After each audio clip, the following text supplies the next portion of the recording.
எனக்கு புத்தனை பற்றிய புரிதல் இவ்வளவு காலத்திற்கு பிறகு இப்பொழுதுதான் நேரிட்டது. புத்தன் யார்? அம்பேத்கரை படிக்கின்ற பொழுதுதான் புத்தர் யார் என்று நமக்கு தெரிகிறது. எதற்காக அம்பேத்கர் நான் இந்துவாக பிறந்தேன் ஆனால் இந்துவாக இறக்க மாட்டேன் என்று சொல்லி தன்னுடைய மதத்தை, தன் அடையாளத்தை துறந்து புத்த மதத்தை ஏன் தழுவினார்? அந்த வரலாறு என்ன? அந்த அரசியல் என்ன? புத்தன் என்பவன் யார்? எதற்காக புத்தன் நாடு கடத்தப்பட்டான்? நம்முடைய ஒரு பொது புத்தி, பொது புரிதல் என்ன என்றால், ஒன்றை சொல்லி விட்டுருவோம், ஒரு மாதிரி சொல்லி விட்டுருவோம், அதையே நம்பிட்டு வரும் சமூகம். அந்த அரசியல் தொடர்ந்து நடக்குது.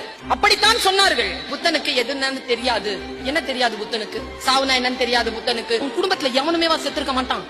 அவனுக்கு கூட ஜுரம் வந்திருக்காது. என்ன கருதுகோள் இது?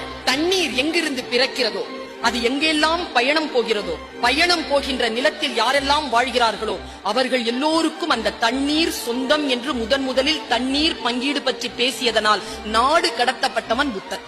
முதலில் அவன் பேசுகிறான். மனித உரிமையை பேசியதனால் நாடு கடத்தப்பட்டான். எனக்கு ஏன் பிடிக்கும் தெரியுமா புத்தனை? குருனா இவன் தாங்க குரு. புத்தன் சொல்கிறார், புத்தன் காட்டிய வழியில் நீ நடக்க ஒட்டாதபடிக்கு புத்தனே வந்து நின்றால் நீ அந்த புத்தனை கொலை செய்யலாம்.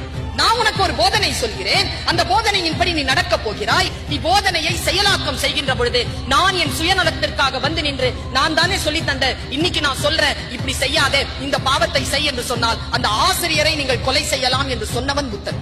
அவனுடைய அந்த சேமிப்புகள் தான் புத்தகம் என்று வந்தது.